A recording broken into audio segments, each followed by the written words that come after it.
প্রত্যেকদিন সকাল হলেই সব মায়েদের একটাই চিন্তা, বাচ্চা স্কুল টিফিনে কি বানিয়ে দেব। এমন কিছু বানিয়ে দিতে হবে টিফিনে যেটা সুস্বাদু হবে, মানে তারা চেটেপুটে খাবেও, আর তার সাথে সাথে একটু হেলদি হলেও মায়ের মনটা শান্তি হয়, এই আর কি। তো এই সমস্ত কিছু মাথায় রেখেই আজকের ভিডিওতে থাকছে একটা নয় দুটো নয়, সারা সপ্তাহের মানে সোম থেকে শুক্র 5 দিনের 5 রকম স্কুল টিফিনের রেসিপি। আর সবকটাই কিন্তু ভেজ রেসিপি, কারণ অনেক স্কুলেই টিফিনের জন্য নন ভেজ অ্যালাউ করে না। নমস্কার বন্ধুরা, মেঘার সাথে বাঙালিয়ানার আরো একটি নতুন পর্বে আপনাদের সবাইকে স্বাগত। চলুন তাহলে আর দেরি না করে ঝটপট রেসিপিগুলো দেখে নেওয়া যাক। তো আজকের প্রথম রেসিপি সুজি দিয়ে তৈরি। একটা বাটির মধ্যে নিয়ে নিচ্ছি এখানে হাফ কাপের একটু বেশি পরিমাণে সুজি, আর তার সাথে নিয়ে নিচ্ছি হাফ কাপ পরিমাণে টক দই। তার মধ্যে অল্প একটু জল দিয়ে সুজি এবং টক দইটা একসাথে ভালো করে মিশিয়ে এটাকে 10 থেকে 15 মিনিট মতো এভাবেই রেখে দেবো, যাতে সুজিটা ভালো মতো ফুলে যায়। দেখুন ব্যাটারটা এখন অনেকটা পাতলা রয়েছে, তবে এটা কিছুক্ষণ রেখে দেওয়ার পর দেখবেন ব্যাটারটা কিন্তু অনেকটা ঘন হয়ে যাবে, মানে সুজিটা ফুলে যাবে।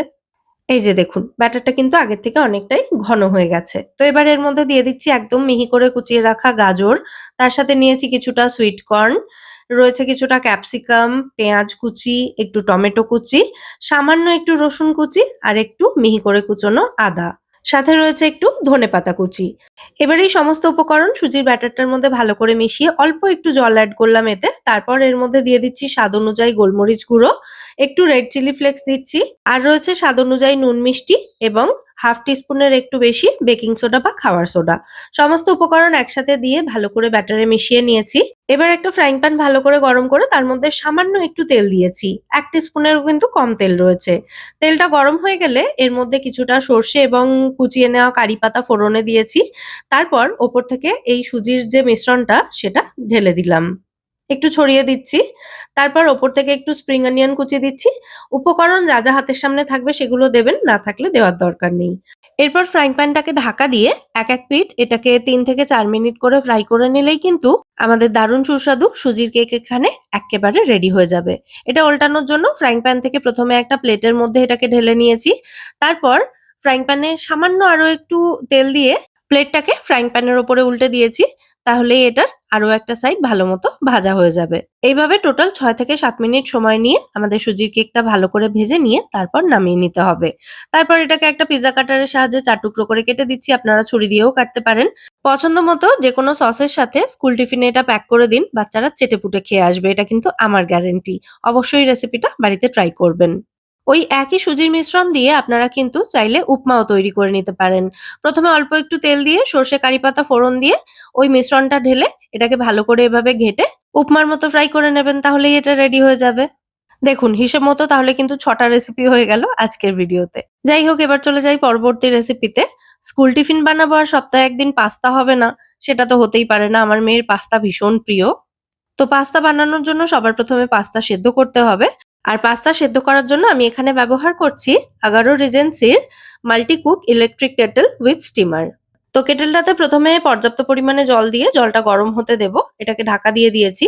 আর পাস্তা তো আপনারা জানেনই, আমার প্রিয় হচ্ছে ডিসানোর পেন্নে পাস্তা, যেটা 100% ডুরুমাটা সুজি দিয়ে তৈরি, যেখানে ময়দার লেশ মাত্র নেই। আর এতে কোনো আর্টিফিশিয়াল কালার, ফ্লেভার, প্রিজারভেটিভ কিচ্ছু নেই। আর এটা কিন্তু প্রোটিনের খুব ভালো সোর্স। তাই বাচ্চাকে মা হিসেবে ভালো কিছু খাওয়াতে পারলে তো ভালোই লাগে, তাই না? আর দেখুন এই কটা কথা বলতে বলতেই কেটেলে জলটাও কিন্তু জাস্ট কয়েক সেকেন্ডের মধ্যে গরম হয়ে গেছে। তো জলের মধ্যে দিয়ে দিলাম আমি 1 টিস্পুন মতো নুন। তারপর ডিসানোর পেন্নে পাস্তা দিয়ে দিচ্ছি এই জলের মধ্যে। চামচ দিয়ে হালকা একটু নাড়াচাড়া করে দিলাম। তারপর এটা সেদ্ধ হতে দেব। আর যেহেতু এই কেটেলটাতে একটা স্টিমারও আসে, তো স্টিমারের ওপরে আমি কিছুটা সুইট কর্ন দিয়েছি, যাতে সুইট কর্নটাও এই পাস্তা সেদ্ধ হতে হতে স্টিম হয়ে যায়। এটা স্টিম হতে মোটামুটি 5 মিনিট লাগবে, খুব বেশিক্ষণ লাগবে না। তো এটাকে আমি ঢাকা দিয়ে দিলাম। একসাথে দুটো কাজ হয়ে গেল, আলাদা আলাদা আমাকে আর করতে হলো না কাজগুলো। তো মোটামুটি মিনিট 5 এর মধ্যেই দেখুন সুইট কর্ন গুলো সুন্দরভাবে ভাপিয়ে নেওয়া হয়ে গেছে, মানে স্টিম করা হয়ে গেছে। তো এবার স্টিমারটাকে আমি কেটেলের উপর থেকে নামিয়ে নেব। আর পাস্তাটা সেদ্ধ হতে আরো কিছুক্ষণ সময় লাগবে, তো ওটাকে সেদ্ধ হতে দেব। 12-13 মিনিটের মধ্যে পাস্তাটাও ভালো মতো সেদ্ধ হয়ে গেছে। তো এবার এই পাস্তাটারও আমি জল ঝরিয়ে নেব। আর জল ঝরানোর জন্য আমি আলাদা ছাঁকনি বের করলাম না। প্রথমে এই কেটেলটাকে অফ করে দিলাম। তারপর কেটেলের সঙ্গে যে স্টিমারটা আসে, মানে যেটাতে আমি সুইট কর্নটা স্টিম করলাম, ওর উপরেই আমি পাস্তাটা ঢেলে দিচ্ছি জল ঝরিয়ে নেওয়ার জন্য। মানে এটা স্ট্রেনারেরও কাজ করলো। এবার একটা ফ্রাইং প্যান ভালো করে গরম করে তাতে সামান্য একটু তেল দিয়ে দিয়ে দিলাম 10 কোয়া মতো রসুন। রসুনটা হালকা একটু ভেজে নিয়ে এর মধ্যে দিয়ে দিচ্ছি একটা মাঝারি সাইজের পেঁয়াজ এবং 3টে মাঝারি সাইজের টমেটো। এই সমস্ত উপকরণ হালকা একটু ভেজে নিয়ে এর মধ্যে দিয়ে দিচ্ছি 1 টিস্পুন মতো নুন আর তার সাথে দিয়ে দিচ্ছি 1 টিস্পুন মতো কাশ্মীরি লঙ্কা গুঁড়ো কালারের জন্য। ভালো করে একবার নাড়াচাড়া করে মিশিয়ে দিয়ে পাত্রটাকে ঢাকা দিয়ে এটাকে ততক্ষণ পর্যন্ত লো ফ্লেমে রান্না করব যতক্ষণ না এরকম সমস্ত উপকরণ সেদ্ধ হয়ে যাচ্ছে বা নরম হয়ে যাচ্ছে। দেখুন টমেটো, পেঁয়াজ, রসুন সমস্ত কিছুই কিন্তু সুন্দরভাবে নরম হয়ে গেছে। তো এটা কিন্তু এক্কেবারে রেডি হয়ে গেছে। এবার এর মধ্যে অল্প একটু জল দিয়ে দেব। গ্যাসের ফ্লেমটা অফ করে দেব এই সময়। তারপরে অল্প একটু জল দিয়ে দিচ্ছি এর মধ্যে। কারণ এটা ঠান্ডা করতে হবে। তো জল দিলে এটা একটু তাড়াতাড়ি ঠান্ডা হয়ে যাবে। সম্পূর্ণ ঠান্ডা হয়ে গেলে এটা মিক্সিতে দিয়ে একদম মিহি একটা পেস্ট তৈরি করে নিতে হবে। আচ্ছা, এরপর ওই একই ফ্রাইং প্যানে কিছুটা বাটার এবং তেল একসাথে গরম করে নিয়ে এর মধ্যে ১ চা চামচ মতো রসুন কুচি দিয়ে রসুন কুচিটা একটু ভেজে নিয়ে বেটে রাখা ওই যে টমেটো, পেঁয়াজ আর রসুনের যে পেস্টটা সেটা দিয়েছি। অল্প একটু জলও দিয়েছি। এখানে কিন্তু পাস্তা সেদ্ধ করা জলটা দিয়েছি। দিয়েছি পরিমাণ মতো চিজ, তার সাথে একটু অরেগানো, একটু চিলি ফ্লেক্স আর একটু ইটালিয়ান সিজনিং দিচ্ছি। মানে পাস্তা পিজ্জা সিজনিং যেটা আসে সেটা দিয়েছি। সাথে দিয়েছি একটু টমেটো সস। আবারও ভালো করে মিশিয়ে নিয়ে এর মধ্যে একটু ফ্রেশ ক্রিম দিচ্ছি। সবকিছু মেশানো হয়ে গেলে সবশেষে দিয়ে দিচ্ছি এর মধ্যে ভাপিয়ে রাখা সুইট কর্ন এবং পাস্তাটা। সুইট কর্নটা দিয়ে একটু মিশিয়ে নিয়ে তারপর পাস্তাটা দিয়েছি। দিয়ে আবারও ভালো করে মিশিয়ে নিচ্ছি। আর ওপর থেকে দিয়ে দেব মানে নামানোর আগে ওপর থেকে একটু মজরেলা চিজ ছড়িয়ে দেব। তাতে গরম, গরম এটা সার্ভ করলে খেতে এবং দেখতে দুটোই ভালো লাগবে। কারণ চিজের একটা স্ট্রিং তৈরি হবে। চিজটা দেওয়ার পর ভালো করে একবার মিশিয়ে এটা নামিয়ে নেব। আমাদের super creamy delicious makhani pasta এখানে এক্কেবারে রেডি হয়ে গেছে সার্ভ করার জন্য। ওপর থেকে আরো সামান্য একটু মজারেলা চিজ ছড়িয়ে তারপর সার্ভ করে দিচ্ছি। মেয়ের এক বন্ধু এসেছিল বাড়িতে, তো তার জন্যই স্পেশালি এটা বানালাম। স্কুলেই পাস্তা বানিয়ে দিলে তো বন্ধুদের মধ্যে একেবারে কাড়াকাড়ি পড়ে যায়। তো এখানেও ওদের খুব ভালো লেগেছে, দেখতেই পাচ্ছেন।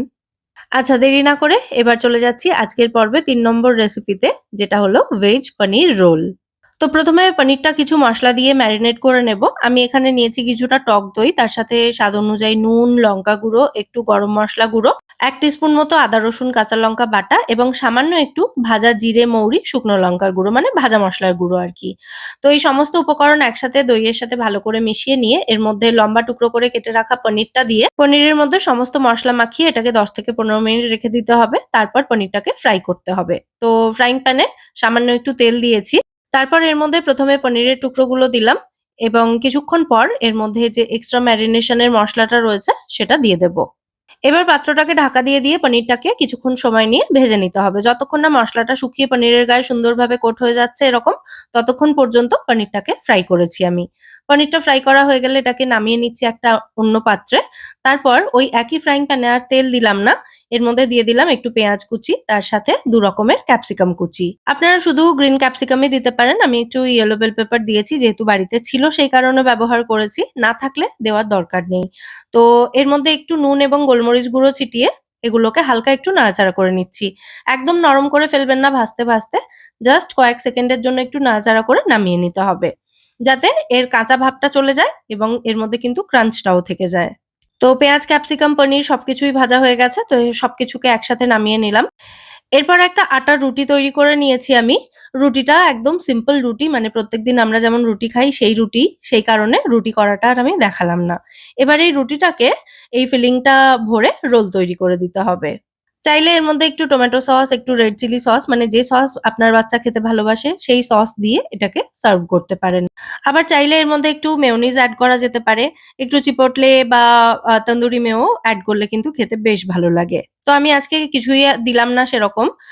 এটাকে জাস্ট একটু রেড চিলি সস দিয়েছি, দিয়ে রোল করে নিচ্ছি রুটিটাকে। আর এটাকে সিকিউর করার জন্য একটা টুথপিক গেঁথে দেব। ব্যাস তৈরি হয়ে গেল আমাদের ভেজ পনির রোল। খেতে দারুণ টেস্টি হয়। অবশ্যই কিন্তু রেসিপিটা বাড়িতে ট্রাই করবেন। আর বাচ্চাদের স্কুল টিফিনে দিলে তো ওরা চেটেপুটে খেয়ে আসবে। যাই হোক, এবার চলে যাই আজকের ৪র্থ রেসিপিতে, যেটা হলো একটা ভেজ ফ্রাইড রাইসের রেসিপি। তো ফ্রাইং প্যান গরম করে তার মধ্যে ২ টিস্পুন মতো সাদা তেল দিয়েছি। তেলটা ভালো মতো গরম হয়ে গেলে এর মধ্যে দিয়ে দেব ১ টিস্পুন মতো রসুন কুচি। রসুনটা একটু ভেজে নিয়ে তারপর এর মধ্যে দিয়ে দেব আমি একদম ছোট টুকরো করে কেটে রাখা গাজর। গাজরটা ফ্রাই হতে একটু বেশি সময় লাগে বাকি সবজির তুলনায়, সেজন্য গাজরটা রসুনের পরেই দিলাম। একটু নাড়াচাড়া করে দেব। গাজরের মধ্যে সামান্য একটু নুন দিয়ে এটাকে নাড়াচাড়া করব, তাতে গাজরটা কিন্তু তাড়াতাড়ি নরম হয়ে যাবে। আচ্ছা, গাজরটা একটু ভেজে নেওয়ার পর এর মধ্যে দিয়ে দেব আমি এক এক করে পেঁয়াজ কুচি আর ৩ রকমের বেল পেপারস রয়েছে এখানে। আমার কাছে ছিল বাড়িতে, সেই কারণে ইউজ করলাম আমি। আপনারা কিন্তু শুধুমাত্র গ্রিন ক্যাপসিকাম এখানে ব্যবহার করতে পারেন। কারণ ওটা সহজলভ্য, মানে সবসময় বাড়িতে থাকে বললেই চলে। আর এর সাথেই ভাপিয়ে রাখা সুইট কর্ন দিয়ে দিলাম কিছুটা। তারপর সমস্ত উপকরণ একসাথে ভালো করে নাড়াচাড়া করে দেব। এর আগের রেসিপির জন্য আমি যে পনিরটা ফ্রাই করে রেখেছিলাম, সেই পনির এখানে ৩-৪ টুকরো নিয়ে সেগুলোকে ছোট, ছোট পিস করে এভাবে কেটে এর মধ্যে দিয়ে দিলাম। এতে এটা পনির ফ্রাইড রাইস হয়ে যাবে। তবে পনির দেওয়াটা কিন্তু একেবারেই অপশনাল। আপনারা চাইলে একটু সয়াবিন সেদ্ধ করে সেটাকে হালকা ফ্রাই করেও এখানে দিতে পারেন। হাই ফ্লেমে সমস্ত উপকরণ কিছুক্ষণ ভেজে নেওয়ার পর এবার এর মধ্যে দিয়ে দিচ্ছি আগে থেকে তৈরি করে রাখা ভাত। ভাত আমি এখানে মোটামুটি ১.৫ কাপ মতো দিলাম। মানে যতটা সবজি ততটা পরিমাণে ভাত দিলে এটা কিন্তু খেতে বেশ ভালো লাগবে। ১ টিস্পুন মতো ডার্ক সোয়া সস দিলাম। তারপর দিয়ে দিচ্ছি একটু রেড চিলি সস এবং সামান্য একটু ভিনিগার। ১/২ টিস্পুন মতো ভিনিগার দিয়ে দিলাম। দিয়ে দিচ্ছি সামান্য একটু মিষ্টি, সমস্ত টেস্ট ব্যালেন্স করার জন্য। আর দিয়ে দেব এখানে স্বাদ অনুযায়ী নুন এবং গোলমরিচ গুঁড়ো দেব বেশ খানিকটা। তারপর ফাইনালি সমস্ত উপকরণ একসাথে হাই ফ্লেমে রেখে ২-৩ মিনিটের জন্য ফ্রাই করে নিলেই কিন্তু আমাদের ভেজ পনির ফ্রাইড রাইস এখানে একেবারে রেডি হয়ে যাবে সার্ভ করার জন্য। এই ফ্রাইড রাইসটা শুধু, শুধু খেতে কিন্তু দুর্দান্ত লাগে। এটার সাথে কোনো সাইড ডিশ না হলেও চলবে। তো ফাইনালি এটাকে সার্ভ করে ওপর থেকে একটু স্প্রিং অনিয়ন কুচি ছড়িয়ে দিয়েছি। ব্যাস রেডি হয়ে গেছে। স্কুল টিফিনের জন্য এটাও কিন্তু দুর্দান্ত একটা অপশন। আচ্ছা, এবার চলে যাই আজকের পর্বের ৫ম এবং শেষ রেসিপিতে, যেটা হলো রেস্টুরেন্টের মতো ভেজ হাক্কা নুডলস বা ভেজ চাউমিনের রেসিপি।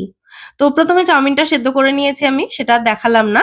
এরপর কড়াইতে ৩ থেকে ৪ টেবিল চামচ মতো সাদা তেল ভালো করে গরম করে নিয়ে এতে দিয়েছি বেশ খানিকটা রসুন কুচি।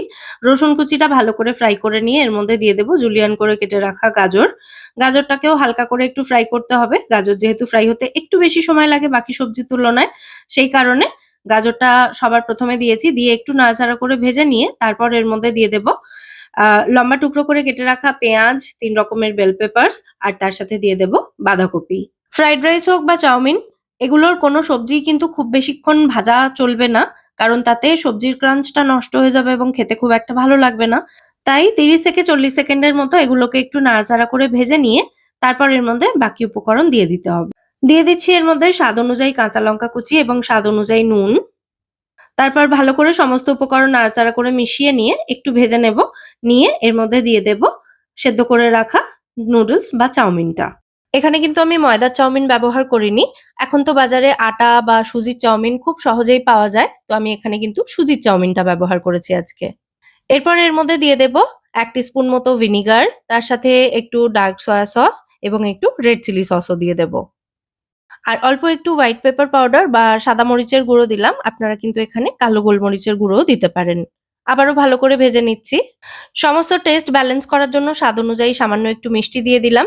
আর দিয়ে দিলাম একটু স্প্রিং অনিয়ন কুচি। তারপর আবারও ভালো করে নাড়াচাড়া করে মিশিয়ে নিচ্ছি। হাই ফ্লেমে কিন্তু পুরো চাউমিনটা ফ্রাই করার কাজটা করতে হবে। আর সবশেষে দিয়েছি ১ টিস্পুন মতো চিলি অয়েল। এটা একেবারেই অপশনাল, না থাকলে নাও দিতে পারেন। চিলি অয়েলটা দেওয়ার পর আবারও ভালো করে একবার মিশিয়ে নিলেই ভেজ হাক্কা নুডলস এখানে একেবারে রেডি হয়ে যাবে সার্ভ করার জন্য। তো আজকের পর্বে শেয়ার করা এই ৫ টা স্কুল টিফিনের রেসিপি আপনাদের কেমন লাগলো সেটা কিন্তু অবশ্যই আমায় কমেন্টে জানাবেন। রেসিপিগুলো ভালো লেগে থাকলে ভিডিওটাকে বরাবরের মতো একটা লাইক এবং শেয়ার করে দেওয়ার অনুরোধ রইলো। আর এরকমই নিত্য নতুন রেসিপি পাওয়ার জন্য, রেসিপি আইডিয়া পাওয়ার জন্য আমার চ্যানেল মেঘার সাথে বাঙালিয়ানাকে সাবস্ক্রাইব করে আমার পাশে থাকবেন এবং আমায় সাপোর্টও করবেন। সাথে বেল আইকনটা ক্লিক করে অল নোটিফিকেশন অপশনটা অবশ্যই অন করে দেবেন সমস্ত ভিডিওর নোটিফিকেশন সবার আগে পাওয়ার জন্য। তাহলে আজ এ পর্যন্তই। আবার দেখা হবে পরের পর্বে নতুন কোনো রেসিপির সাথে। সবাই সুস্থ থাকবেন, ভালো থাকবেন এবং সব্বাইকে খুব ভালো রাখবেন। নমস্কার।